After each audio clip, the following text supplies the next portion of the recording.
Tu n'échoues pas parce que tu es paresseux. Tu échoues parce que tes tâches te vident avant même d'avoir commencé. Le problème n'est pas ta volonté, c'est l'architecture cognitive de ce que tu fais et de l'ordre dans lequel tu le fais. Considère un cadrage simple. Le temps est ton inventaire, l'énergie et l'électricité qui l'active. Tu peux disposer de 4 heures et produire presque rien si ta batterie neurochimique est mal orientée. Concevoir des tâches qui respectent le cerveau, c'est accepter que l'énergie détermine la valeur du temps. Quand l'énergie est bien guidée, 1 heure vaut plus qu'une matinée distraite.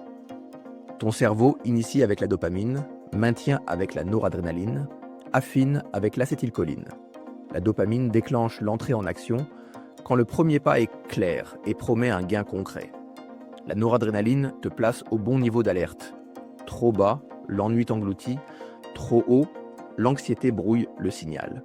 L'acétylcholine agit comme un projecteur qui stabilise l'attention sur un seul objet, surtout quand le contexte ne bouge pas et que les étapes sont explicites. Ces systèmes fuient dès que tu changes d'onglet, que la consigne est vague ou que la récompense est lointaine. Chaque micro-switch brûle de l'alerte et disperse le faisceau. Chaque objectif flou éteint l'élan parce que le cerveau ne voit ni la première action observable, ni le marqueur de fin. On t'a vendu des demi-vérités, il faut les recadrer. Le multitâche ne te fait pas gagner du temps. Tu fais du changement de tâche serré, et c'est le coût de remise en route qui s'accumule. La discipline n'est pas tout puissante. Un bon design de tâche réduit le besoin de te forcer parce qu'il abaisse la friction de départ et clarifie la sortie.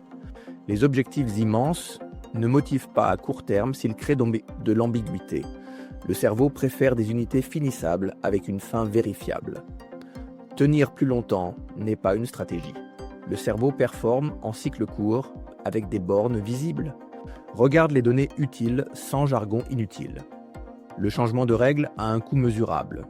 Quand on alterne entre 2 consignes, les temps de réaction montent et les erreurs aussi, signe d'une reconfiguration interne avant chaque relance. La précision suit une courbe d'alerte en cloche.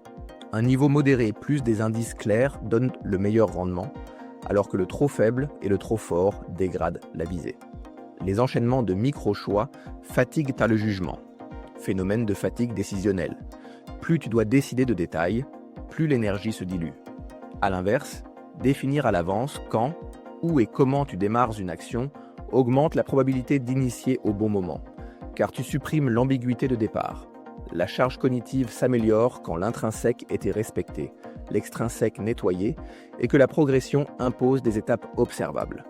Conclusion pratique, la qualité vient d'une architecture qui réduit le bruit et amplifie les signaux utiles, pas d'un héroïsme permanent. Transforme cette science en levier 1, baisse la friction de départ. Une tâche respectueuse du cerveau commence par un verbe observable et contient un premier pas réalisable en moins de 2 minutes, avec tout ce qu'il faut déjà ouvert. Écrire l'intro du mail au client, ouvrir le modèle, rédiger 3 phrases et sauvegarder, active la dopamine, parce qu'il y a promesse d'un gain concret et proche. Le marqueur de fin est net, un paragraphe enregistré. Prépare le contexte avant le heure de travail.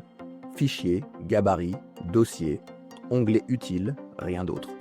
Tu évites la chasse aux documents et les micro-décisions qui grignotent l'alerte.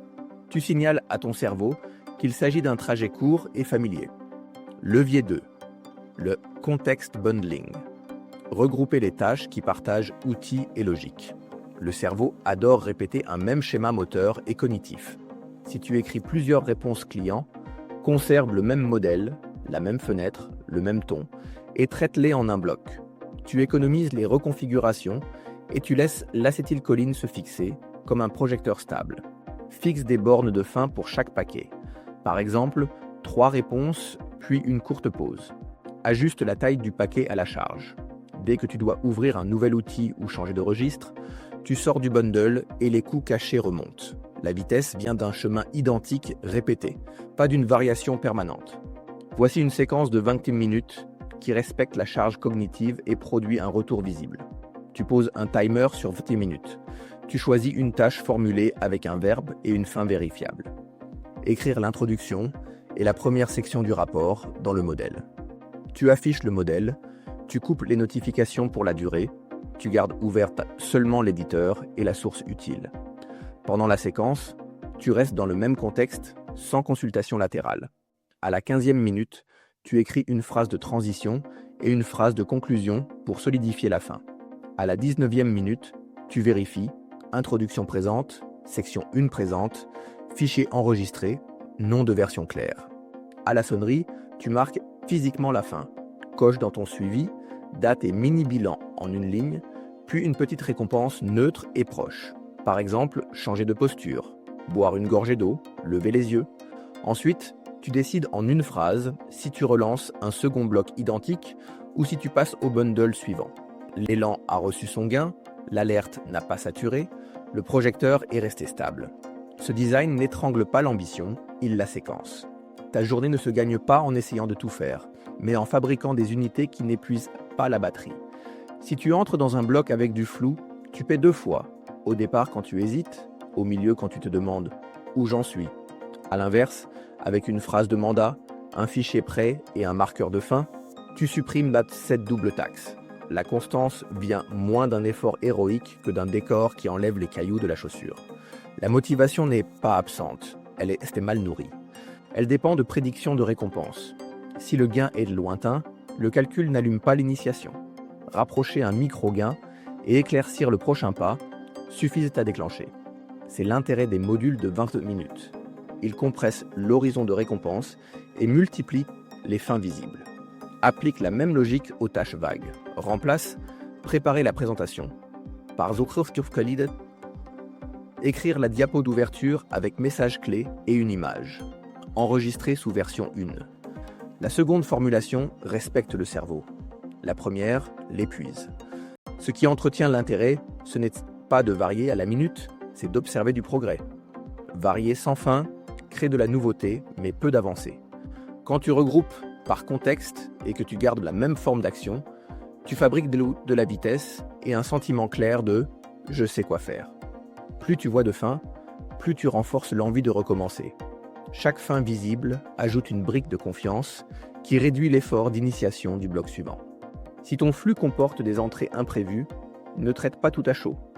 Transforme-les en paquets homogènes avec un créneau dédié.